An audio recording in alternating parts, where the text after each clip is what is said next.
Hello students, good morning. How are you all? So I am your teacher Dolcy and as you know हमने जो last topic था that is about the biomolecules वो complete कर लिया था हमारे last lecture में. So today we are going to start a new chapter and the name of topic is the living world.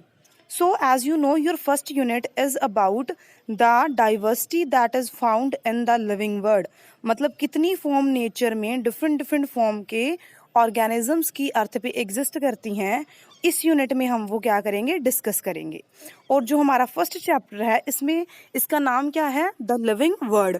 मतलब हम ये देखेंगे कि लिविंग वर्ड्स में कितनी स्पीशी हैं, उनको हम स्टडी कैसे करते हैं, उनका जनरल पैटर्न क्या है, उनकी जो कम्प्लेक्सिटी लेवल है उसको आप किस लेवल के साथ क्या करोगे, स्टडी करोगे. तो living means those have life and word means all those organisms which have a life. Okay, so in this chapter we will characterize the organism based on living and non living. मतलब हम classify करेंगे कि कौन सा जो matter है वो living है और अदर जो कौन सा है वो नॉन लिविंग है. तो उसके लिए कुछ क्राइटेरिया डिसाइड किए गए हैं कि अगर कोई ऑर्गेनिज्म ये वाली कैरेक्टरिस्टिक शो कर रहा है तो उसे आप क्या कंसीडर करोगे, लिविंग. अगर कोई ऑर्गेनिज्म ऐसी प्रॉपर्टीज एक्सप्रेस नहीं कर रहा है तो उसे आप क्या बोलोगे, नॉन लिविंग. तो वो प्रॉपर्टीज कौन कौन सी हैं जिनके बेसिस पे आप एक ऑर्गेनिज्म को क्या करोगे, लिविंग कंसीडर करोगे. तो वो प्रॉपर्टीज हैं ग्रोथ, मतलब ग्रो कर रहा है कि नहीं. रिप्रोडक्शन मीन्स उसके बेबी प्रोड्यूस हो रहे हैं कि नहीं. मेटाबॉलिक रिएक्शंस मीन्स उसमें मेटाबॉलिक रिएक्शन मतलब वो अपने सर्वाइवल के लिए जो रिएक्शंस नेसेसरी हैं उनको वो अंडरगो कर रहा है कि नहीं. या फिर सेलुलर ऑर्गेनाइजेशन मतलब उसके बॉडी सेल से बनी है कि नहीं. या फिर कॉन्शियसनेस मतलब वो किसी भी तरह के स्टिमुलाई को रिस्पॉन्स कर रहा है कि नहीं. ओके, तो इस बेसिस पे पहला जो फैक्टर है वो कौन सा है, ग्रोथ. मतलब ग्रोथ का मतलब क्या होता है, दोनों ही factor, increase in mass and increase in number.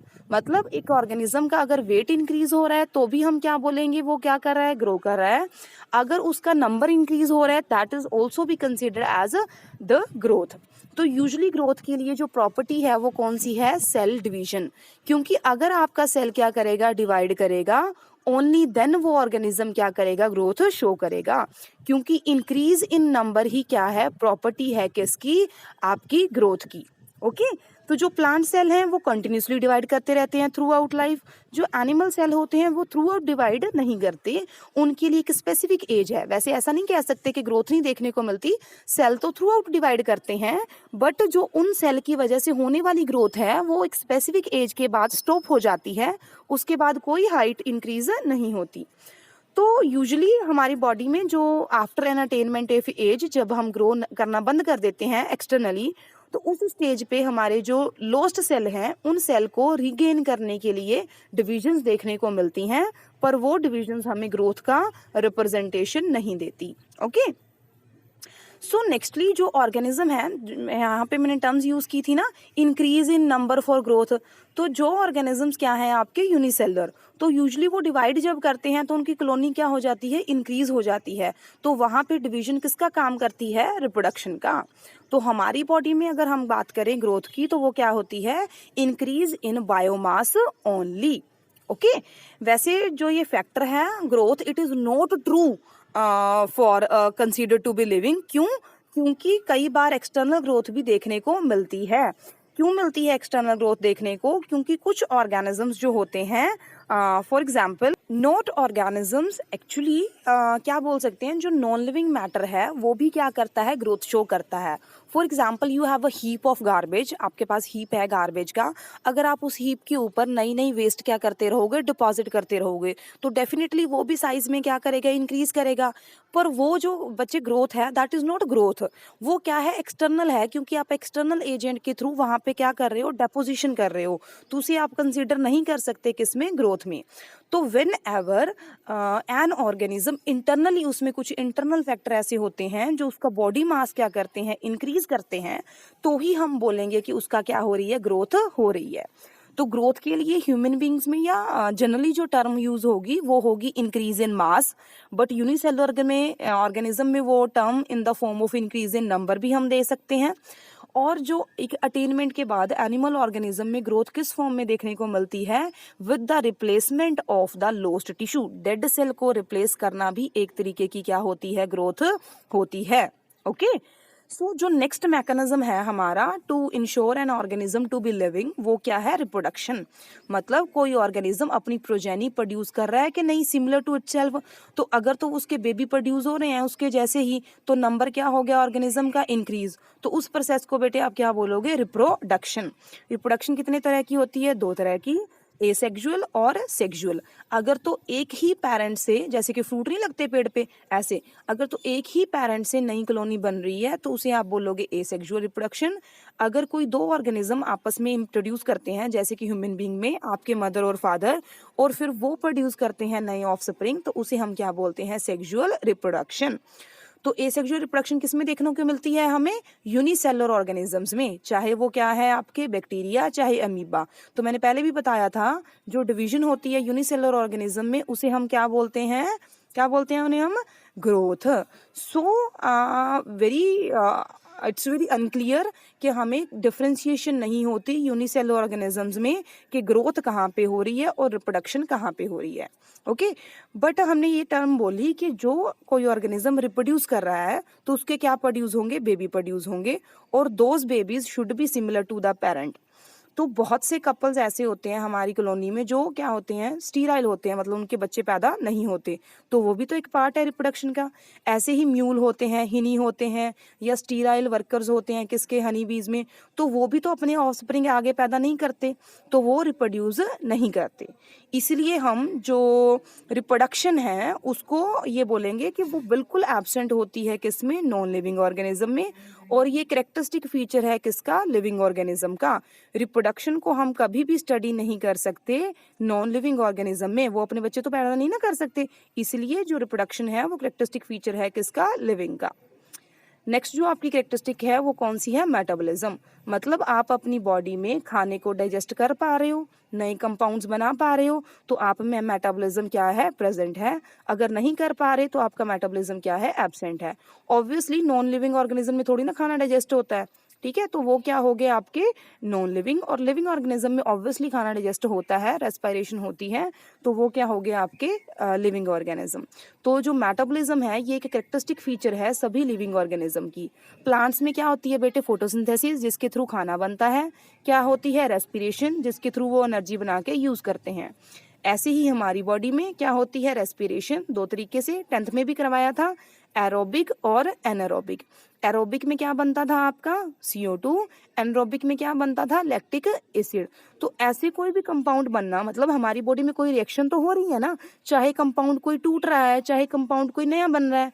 अगर तो कंपाउंड टूट रहा है तो उसे आप बोलोगे कैटाबॉलिज्म, अगर कोई कंपाउंड नया बन रहा है तो उसे आप बोलोगे एनाबॉलिज्म। तो दोनों ही रिएक्शन को जोड़ के हम क्या बोलते हैं, आपकी मेटाबॉलिक रिएक्शन।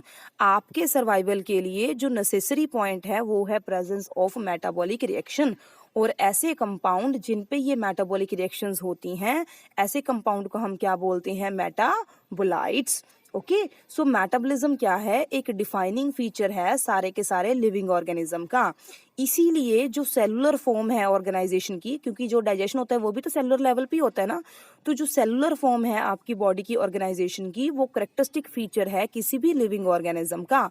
अगर हमें किसी ऑर्गेनिज्म में सेलुलर ऑर्गेनाइजेशन देखने को मिलती है तो डेफिनेटली हमें ये पता है कि उसमें कोई ना कोई मेटाबॉलिक रिएक्शन हो रही होगी, और वो ऑर्गेनिज्म को हम क्या कंसीडर करेंगे, एज लिविंग।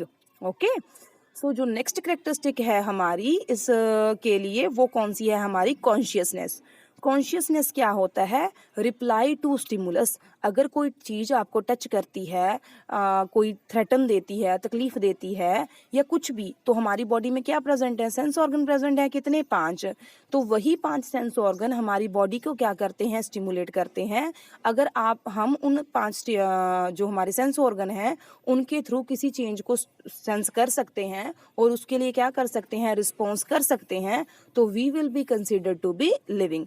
ओनली हम तभी बोल सकते हैं कि ऑर्गेनिज्म क्या है, लिविंग है। अब नॉन लिविंग चीज़ें थोड़ी ना रिस्पॉन्ड करती हैं, उसे गर्मी लग रही है कि सर्दी लग रही है। डेफिनेटली हमें सर्दी लगती है तो हम क्या करते हैं, शिवर करते हैं। अगर गर्मी लग रही है तो हम क्या करते हैं, स्वेट करते हैं। तो दीज काइंड ऑफ प्रॉपर्टीज़, हमने कुछ पेन फील करते हैं, इमोशनली भी हम फील करते हैं। तो दीज काइंड ऑफ जो रिस्पॉन्सेज हैं वो सारे हमारे किसके लिए नेसेसरी हैं, to consider a living organism to be living. ये सारी प्रॉपर्टीज़, लाइट के लिए इन्फ्लुएंस होना, वाटर के लिए, टेम्परेचर के लिए, किसी ऑर्गेनिज्म को लेके, पोल्यूशन, किसी भी चीज़ के लिए जो है हमारे नॉन लिविंग मैटर वो सेंस नहीं करता, रिस्पॉन्ड नहीं करता। ओनली कौन रिस्पॉन्ड करते हैं, हमारे लिविंग ऑर्गेनिज्म। दैट्स वाई जो हमारा कॉन्शियसनेस है, रिस्पॉन्ड टू स्टिमुलाई, वो करेक्टरिस्टिक फीचर है किसी भी ऑर्गेनिज्म का, किसके लिए, to consider to be living. Okay, तो now come to the chapter कि चैप्टर में है क्या। तो चैप्टर में हम स्टडी करेंगे about the diversity of living world. ठीक है, मतलब कितनी फॉर्म्स मिलती हैं लाइफ की अर्थ के ऊपर। तो पहली जो डेफिनेशन है वो है biodiversity. Bio means living, diversity means diverse form. कितनी फॉर्म्स मिलती हैं अलग अलग स्पीशीज की अर्थ के ऊपर, उसे हम क्या बोलते हैं, बायोडाइवर्सिटी। अर्थ के ऊपर बेटे कितनी स्पीशीज मिलती हैं टोटल, जैसे हम गुरबानी में भी पढ़ते हैं 84 लाख जुड़ियाँ बोलते हैं ना, that is said to be 1.7 to 1.8 million type of species यहाँ पे मतलब जो हमने स्टडी की। एक्चुअल कितनी है, 8.4। तो हमने अभी तक बहुत कम जो डाटा है वो कलेक्ट किया है किसके ऊपर, लिविंग वर्ल्ड के ऊपर। फिर कहते इतना ज़्यादा डाइवर्स फॉर्म थी तो हमें क्लासिफिकेशन की ज़रूरत ही क्यों पड़ी। तो आप देखो इतनी सारी फॉर्म्स हैं, हर एक एनिमल को याद रखना, उसकी प्रॉपर्टीज़ को याद रखना, इट इज़ वेरी टफ। जैसे कि हमने केमिस्ट्री में पीरियोडिक टेबल बनाया है ना एलिमेंट्स को याद करने के लिए, ऐसे ही हमने बायोलॉजी में क्या बनाया है, ये सिस्टम बनाया है किसका, टेक्सोनॉमी का, जिसमें हम जो एक तरीके के ऑर्गेनिज्म हैं उनको हम एक ग्रुप में क्या कर देते हैं, क्लासीफाई कर देते हैं, ताकि प्रॉपर्टीज़ को याद रखना क्या हो जाए, ईजी हो जाए। तो फिर हमने क्या दिया, जैसे फॉर एग्जांपल रोज है, कहाँ पे, कहीं पे रोज बोलते हैं, कहीं पे इसको गुलाब बोलते हैं, कहीं पे कुछ और। तो इन सारी चीजों की वजह से हमने जो नेक्स्ट मेथड स्टडी किया टेक्सोनॉमी में वो कौन सा है, नोमेनक्लेचर। मतलब हमने हर एक स्पीशी के लिए, हर एक ऑर्गेनिज्म के लिए एक स्पेसिफिक नाम रख दिया जो throughout the world same ही नाम से जाना जाएगा, ताकि नाम के डिफरेंस की वजह से हमें कोई कंफ्यूजन ना हो। तो ह्यूमंस को क्या बोलते हैं बायोलॉजी में, होमो सेपियंस। तो ये एक तरीका है कि चाहे आप चाइनीज लोगों से बात करो, चाहे आप फ्रेंच से बात करो, चाहे इंडियन से, चाहे इंग्लिश से, सारे ही ह्यूमंस को क्या बोलेंगे, होमो सेपियंस। तो ये मेथड था आपका नोमेनक्लेचर का।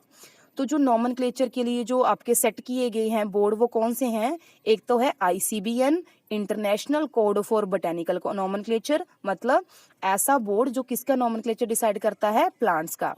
और जो सेकंड हमारा बोर्ड है वो कौन सा है, ICZN, international code for zoological nomenclature, मतलब जो सारे के सारे एनिमल्स का नोमेनक्लेचर करता है। फिर इसके लिए स्पेसिफिक नाम दिए गए हैं, वो मैं आपको जैसे 10th में भी करवाती थी, जैसे लिखवाती थी ना आपको अंडरलाइन करवा के वो वर्ड्स, वही हम इस चैप्टर में लिखना सीखेंगे। ओके, सो नेक्स्ट क्या आया, जो नोमेनक्लेचर है वो हम क्या, कौन सा यूज करते हैं, binomial type of nomenclature. By means दो, नोमियल मीन्स नेम, मतलब किसी भी ऑर्गेनिज्म का नेम हम दो वर्ड्स में तोड़ के लिखते हैं। इस जो मेथड को, नाम लिखने के मेथड को किसने डिस्कवर किया था, कैरोलस लीनियस में। और इस मेथड को उसने अपनी कौन सी बुक में पब्लिश किया, सिस्टमे नेचुरा नाम की बुक में। तो उसने क्या किया, हर एक जो स्पीशी थी, चाहे वो प्लांट्स की थी, जो एनिमल थी, जो उसने स्टडी किए, उनके नाम रख दिए उसने, किसके बेसिस पे, बाइनोमियल नोमेनक्लेचर के। उस नोमेनक्लेचर के दो पार्ट होते हैं, एक होता है जेनरिक नेम, एक होता है स्पेसिफिक नेम। जो मैं आपको पहला वर्ड लिखवाती थी, जैसे कौन सा लिखवाया था, प्लाज्मोडियम लिखवाया होगा, प्लाज्मोडियम वाइवेक्स। तो मैं क्या करती थी, प्लाज्मोडियम की पी को क्या कर देती थी, कैपिटलाइज, फिर सारा वर्ड स्मॉल लेटर में लिख के अंडरलाइन करवा देती थी। जो सेकंड वर्ड था वो कौन सा था, वाइवेक्स। तो वी को मैं क्या रखती थी, छोटा, और सारे वर्ड क्या रखती थी, स्मॉल लेटर। तो ये मेथड था, ये हैंड रिटन लिखने का मेथड था, क्योंकि जो आपके नॉमेनक्लेचर होता है ना, जब आप उसको टाइप करते हो तो टाइप आप किस में करते हो, इटैलिक्स में। अब हैंड रिटन फॉर्म में आप इटैलिक्स में तो लिख नहीं सकते, क्योंकि हर एक पर्सन की हैंड राइटिंग होती है। तो उसके लिए उसने एक रूल बताया कि जब कभी आपने हैंड रिटन फॉर्म में क्या लिखना हो, किसी भी ऑर्गेनिज्म का नाम, तो आप क्या करोगे, जेनरिक नेम लिखोगे, पहला वर्ड क्या लिखोगे, कैपिटलाइज। स्पेसिफिक नेम लिखोगे, पहला वर्ड क्या लिखोगे, स्मॉल लेटर। दोनों को अलग अलग लिख के अलग अलग क्या कर दोगे, अंडरलाइन कर दोगे।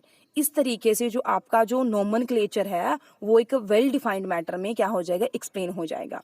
पर ये याद रखना कि सारे के सारे नाम जो हम आज स्टडी करेंगे किस में, नोमेनक्लेचर में, वो सारे किस लैंग्वेज से डिराइव किए गए हैं, लैटिन लैंग्वेज से। क्योंकि आपको पता है लैटिन लैंग्वेज ऐसी लैंग्वेज है जो क्या हो चुकी है, पैरिश हो चुकी है, जिसको हम आज यूज नहीं करते। So this is all for today. बाकी हम क्या करेंगे, नेक्स्ट वीडियो में स्टडी करेंगे। Thank you.